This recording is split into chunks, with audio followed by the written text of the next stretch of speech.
Hey guys, what's up? In this tutorial video I will show you two simple tricks how you can make your images, photos and illustrations in Canva black and white. So let's get started. Alright, there are basically two different ways how you can make that happen. The first option would be to add a filter, a black and white filter to your photo or your image. So let me go with that illustration or image here for demonstration purposes.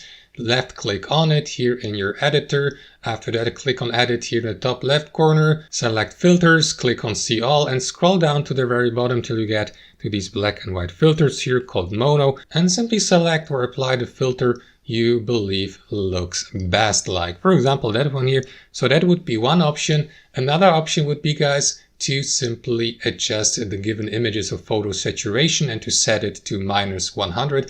This is how you can do it, guys. Again, click on edit here, then head over to the adjust section to the left and scroll down till you get to that color or saturation adjustment here, and make sure you move that slider to the very left till it gets to a number of -100. That is going to apply a black and white effect to your photo or image as well. As you can see, super simple, guys. So that's basically it. Thanks for watching and have a wonderful day.